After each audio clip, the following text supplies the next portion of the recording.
talk a little bit about NFT NYC and the opportunities that you're going to see going there. This is my fourth NFT NYC, and I'm very excited to get back to meeting people in person.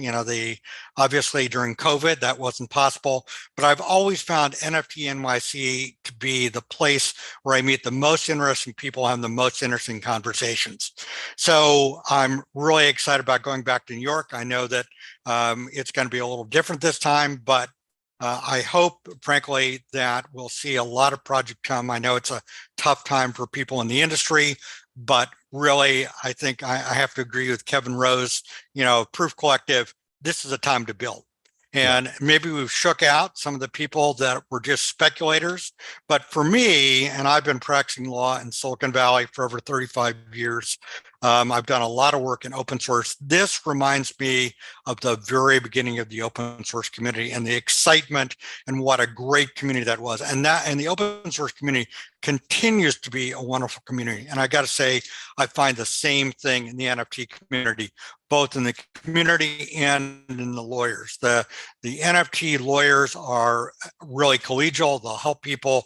It's not a dog eat dog, which sadly is true in a number of other areas of the law, but it's really a collaborative community because we have a number of really challenging legal issues we need to think about. And I was really honored this year that NFT NYC asked me to help organize the legal and finance track. I think we've got something that's going to be really helpful to people. And frankly, if there's something missing, if you don't like the way it's organized, please email me, because we're not going to learn by reading your minds, because I don't read minds. And as far as I know, nobody else in the staff does. So please send us emails, Twitter DMs, whatever way you choose to communicate. And I think that as you attend NFT NYC, I do recommend you attend some of the legal track presentations. You can choose the ones you like. I mean, my presentations are going to be at 12:45 on Wednesday, the first day, and I've got really great panel, Gaith Mahmood from Latham Watkins and Lewis Cohen from DLX Law. And we're going to talk about strategic NFT licensing issues.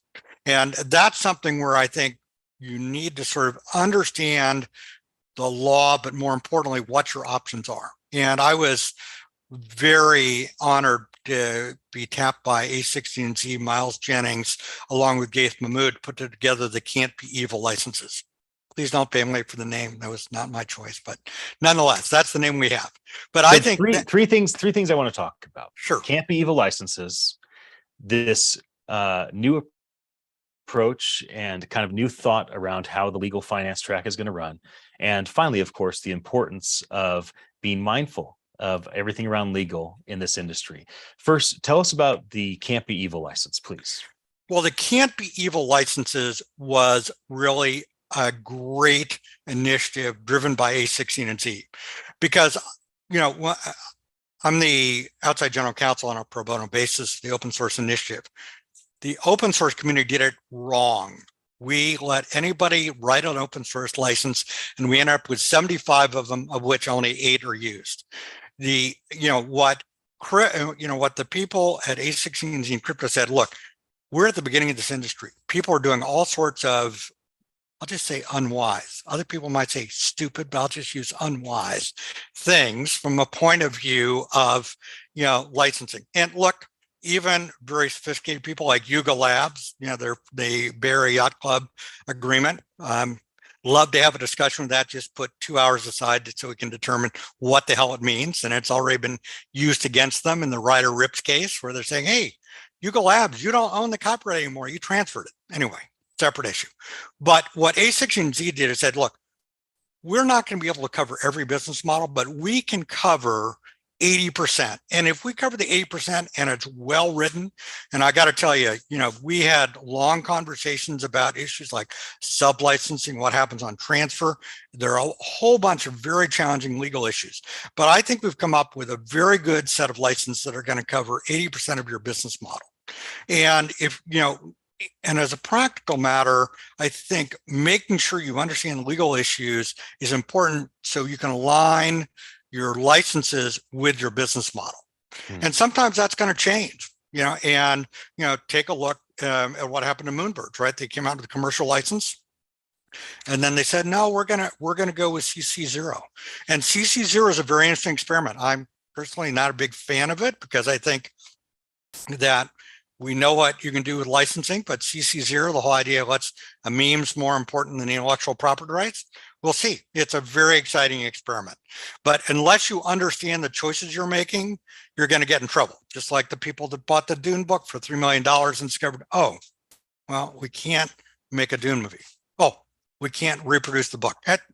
Having a basic understanding of the legal issues is really important. And, frankly, getting a good lawyer to assist you, and a lawyer that understands the technology. Because, look, there are a lot of great copyright lawyers out there, but this field is very like, open source software. Unless you understand the way the technology works, you can't really give effective legal counsel. And look, you got to find a lawyer who's willing to learn, because I certainly didn't start out as a coder, and I'm continuing to learn about how the technology works, because that's going to determine how the legal precepts are attached to it. So right.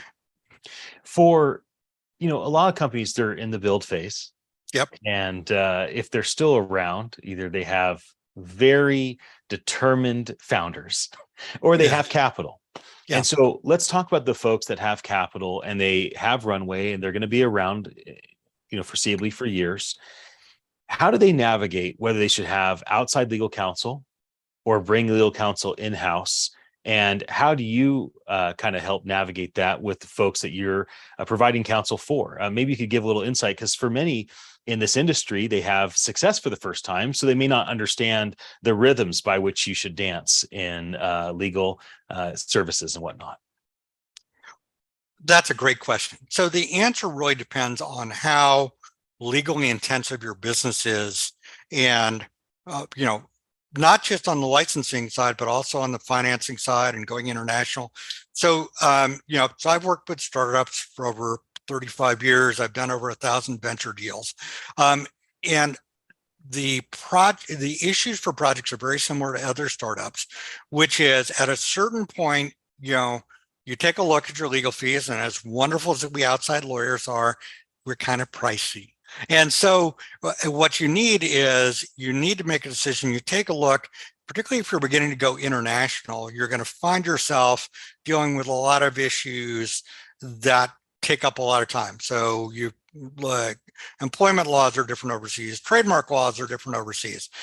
If you're doing a lot of big transactions, if you're hiring people and sadly firing people, that can be pricey. So if you can bring in, I would say you'd want to get the financing in place. Sometimes people wait to Series B, although sometimes you can do it Series A, depending on how much you need. But if you've got a significant legal spend, then you've really got to take a look at it and say, am I being most efficient? If there's a lot, there's a lot of stuff that in-house counsel can do. And frankly, if you get the right in-house counsel, they can really supercharge the company, because they can help you stop doing things that are going to be a mistake early on in the process, where you may not bring, the outside counsel in until you think you're going to do a deal. And then you get told, I can't really do that. And particularly in the world of NFTs, where the legal issues are very new and evolving, having your own inside counsel sort of earlier on in the process can be very helpful. And I will say, sadly, we are also beginning to get some interest from the Securities and Exchange Commission. So making sure you're not doing things that are going to increase your risk of becoming a security is a good thing. So I think, for many of these projects, having an in-house counsel, the right in-house counsel, can be very valuable. So, well, I think the whole community is going to benefit greatly from the re-envisioned legal and finance track. Of course, there's the advantage that people can go on YouTube and they can listen to all the legal and finance talks that have been given at NFT NYC for the last 5 years, free and accessible for everyone. It's almost like open source education is, I guess, Yep. the approach that we've tried to Yep. take. Before we wrap, let folks know, Mark, how can they get in touch with you and DLA Piper as we bring this to a close? Great. Well, DLA Piper is a global law firm. We have 4,900 lawyers in 40 countries. So we're probably everywhere. You can get a hold of me in our Silicon Valley office. My email address is mark.radcliffe@us.dlapiper.com, or you can go to our website. We have fantastic lawyers in the entertainment sphere, Tom Era and James Williams. We're very fortunate to have a really great group of lawyers who are focused on this new area. And sadly, it's an area that cuts across a whole bunch of different legal specialties. So you can't just have a copyright lawyer or a licensing lawyer. You need an SEC lawyer, you need a tax lawyer, you need all these different specialties. And that's one of the advantages of going to DLA Piper, because we're a one-stop shop. Yep. And ideally, NFT NYC, April 12th through the 14th, is a one-stop shop for education around all things finance and legal. And Mark, our community has a lot of thanks to throw your way for helping lead the charge on rethinking that. My friend, I look forward to seeing you in a couple weeks. Great. Absolutely. It's